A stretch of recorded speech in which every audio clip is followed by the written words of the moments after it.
ચાલો બાળકો, આજે કયો દિવસ છે? રાષ્ટ્રીય વિજ્ઞાન દિવસ. તો આજે આપણે એની ઉજવણી કરશું ને? તો એના માટે તમે કૃતિ બનાવી છે? ઓકે, ચાલો હવે આવશે. નમસ્તે, મારું નામ કેડિયા મિત્તલ છે. હું ધોરણ 7માં ભણું છું.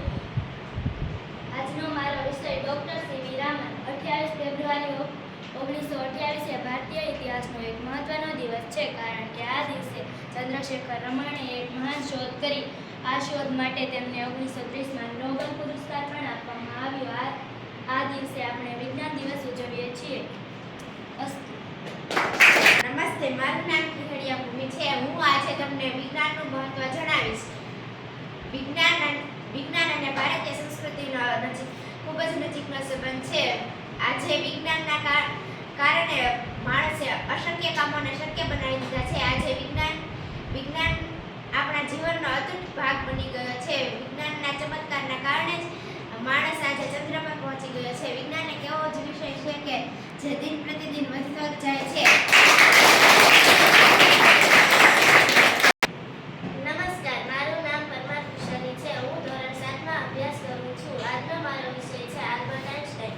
આલ્બર્ટ આઇન્સ્ટાઈનનો જન્મ 14 માર્ચ 1879ના રોજ જર્મનીમાં થયો હતો. તેમના પિતાનું નામ હર્મન આઇન્સ્ટાઈન અને તેમની માતાનું નામ યોલિન કોચ હતું. શાળા સમયથી જ ફિઝિક્સ અને ગણિત તેમના પસંદગીના વિષયો હતા. આલ્બર્ટ આઇન્સ્ટાઈને ઉર્જા અને દ્રવ્યમાનની વચ્ચે એક સમીકરણ તૈયાર કર્યું. તેઓએ જણાવ્યું કે ઉર્જા અને દ્રવ્યમાન એક જ સિક્કાની બે બાજુઓ છે. નમસ્તે, મારું નામ અપર્ણા ટીચર છે. હું ધોરણ 7માં અભ્યાસ કરું છું. આજનો મારો વિષય છે જ્હોન ફ્રોલિકે ટ્રેક્ટરની શોધ કરી હતી. જ્હોન ફ્રોલિકે 1992માં ટ્રેક્ટરની શરૂઆત કરી હતી અને જ્હોન ફ્રોલિકે 1916 થી 1922 સુધીમાં 100 થી વધારે કંપનીઓમાં ટ્રેક્ટર બનાવવાની શોધ થઈ હતી. સરસ. નમસ્તે, મારું નામ બારીયા દીપિકા છે. હું ધોરણ 7માં અભ્યાસ કરું છું. આજનો મારો વિષય છે ડોક્ટર વિક્રમ સારાભાઈ. ડોક્ટર વિક્રમ साराभाईનો जन्म 12 अगस्त सन 1919 में अहमदाबाद में हुआ था. Doctor Vikram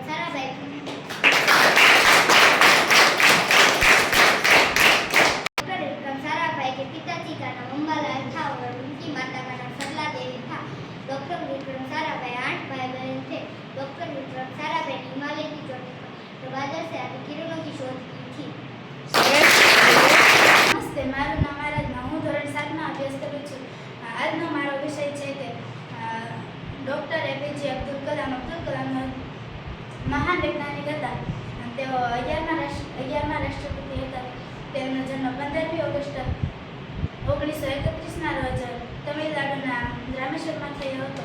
doctor Abdul કલામે ballistic મિસાઇલના પ્રોગ્રામમાં ખૂબ મહત્વની ભૂમિકા ભજવી હતી. ડૉક્ટર અબ્દુલ કલામે વિજ્ઞાનમાં ખૂબ મોટું યોગદાન આપ્યું હતું. તેમને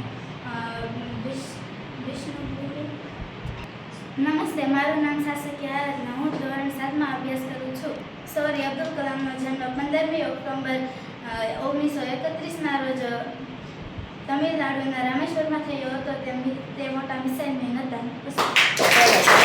મારું નામ સામના સુતરી પતરાઈ છે. હું ધોરણ 7માં અભ્યાસ કરું છું. મારી કૃતિનું નામ છે પાણીનું શુદ્ધિકરણ.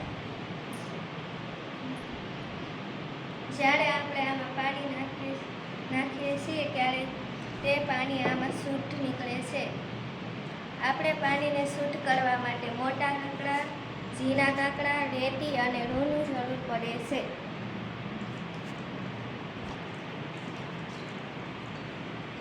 આમાં શુદ્ધ પાણી આવે છે. સરસ, વેરી ગુડ. પાણી નાખ્યું તો આ શુદ્ધ પાણી નીકળ્યું. સરસ, વાહ ભાઈ વાહ. જો કેટલું ગંદુ પાણી હતું, સરસ ફિલ્ટર થઈને ચોખ્ખું પાણી આવી ગયું. સરસ, વેરી ગુડ. મારું નામ બાલસરા ધાર્મિકા છે. હું ધોરણ 7માં અભ્યાસ કરું છું. હું આજે જાદુઈ પ્રયોગ કરીશ. આ છે કોલગેટ, આ છે શેમ્પુ અને આ છે ઈનો અને આમાં આ પાણી છે અને પહેલા શેમ્પૂ નાખીશ.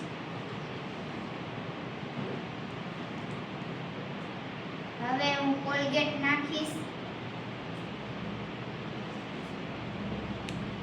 હવે હું હલાવીશ.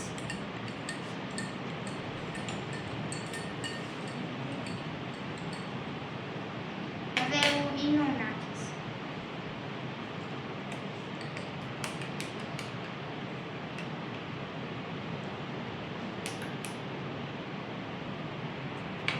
પાણી ઉભરાશે. સરસ, વેરી ગુડ.